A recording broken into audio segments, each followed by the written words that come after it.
and number 5, Kieran Smith from Scunthorpe on the Suzuki. He's rounding out that front row. So there is a spot at the end of row number 3. There's a spot in the middle of row number 5 as well, number 6, Andrew Firth. And in fact, Andrew Firth is there alongside Raymond Stagg. My apologies. It's Tony Keelty who seems to be missing. Either way, green flag at the back, and we are racing.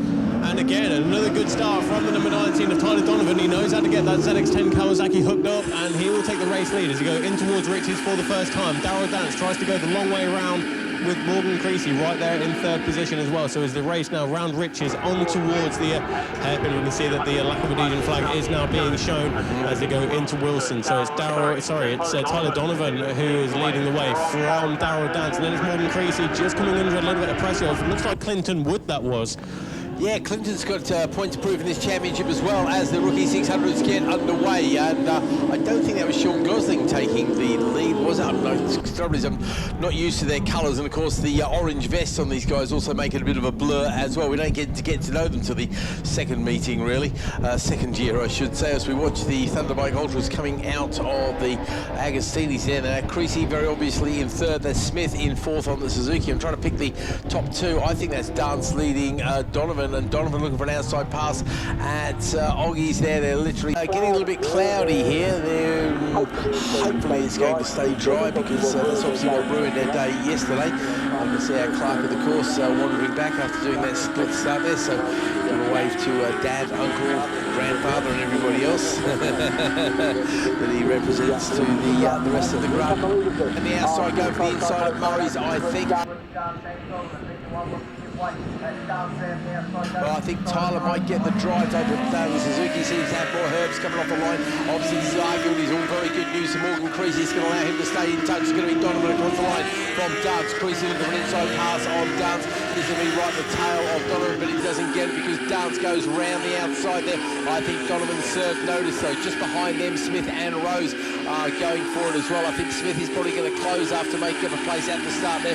Wood does actually lose a place to Rose on the start there. Let's have a quick look down at Wilson's. Everybody safely through, making their way up towards the fast Palmer's corner. I think Creasy's going to be coming quickly. There we go. This is actually purple in sector 1 or sector 2 for Creasy.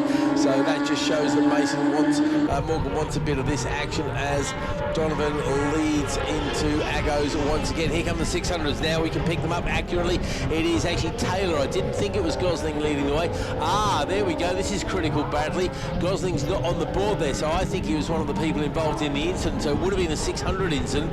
We've got Taylor, Benton, Neal, Cannons, Preston, Renwick, Shiner, Crowley, Mason, Denner and Gallagher. So actually some of our leading protagonists in the 600, such as split times are coming through, and it's Tyler Donovan who was purple, but then Kieran Smith is going marginally quicker as well. He was 1.6 seconds away from Morgan Creasy at the line 1 lap ago, but he's closed it down by 0.2 of a second, so he's chipping away, but there's not enough time in this race. Of course, when they cross the line, that'll be half race distance already in this 4-lap sprint.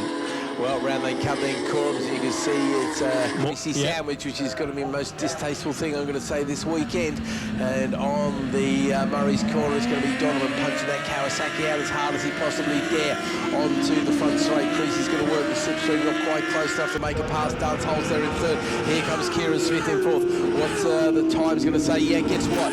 Kieran Smith, fastest man on the track, at 57.967. So all the top 4 have gone sub 2 minutes, and Justin Rose behind them just misses out, going 2 minutes .003. This is where the battle is, and I think that the ideal thing for Donovan is to finish where he is. He wants Smith to get past on Dance, so we won't know that's happening behind him, of course, but I wouldn't be surprised to see Kieran getting on terms, because he is the lap record holder around here, and of course he's got his own points. He's very much in the battle for the podium at the end of the year, of course, Kieran Smith, so he wants to pick up all the points that he can as well. Let's see, has Donovan got any weaknesses at all? I can't say that I've noticed anything. Maybe the top end of that Suzuki seems to work better on the straights, and maybe he's getting off of Williams a little bit better, but through the midfield there doesn't seem to be any great changes, does there, Bradley? No, you're absolutely right. I'm looking further down the order there. The top 3, top 4 are now through in towards Oggies. Now Kieran Smith right on the rear wheel now of Darryl Dance. There is Justin Rose, and he was going so strong earlier on in the Retro 1000 race, wasn't he?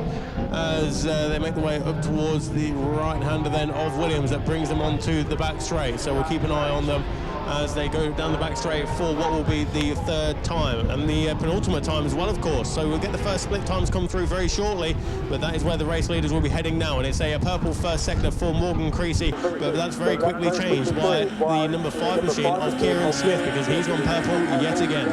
Matthew Benson is the man leading the way in the 600s, and he'd dearly like to stay where he is. He's had a couple of silvers, couple of bronzes throughout the year, and if you could add the magic gold to him, he'd be absolutely delighted, but he's only got a quarter of a second gap over the next man across the line, and that was Jake Taylor, so there's not a lot to choose between them. Morgan Creasy back into the race lead now, so for the first time in this race at least, Morgan Creasy at bike number 800 on that fluorescent yellow Suzuki. He leads ahead of Tyler Donovan as the last lap flag goes out. Darryl Dance and Kieran Smith up next.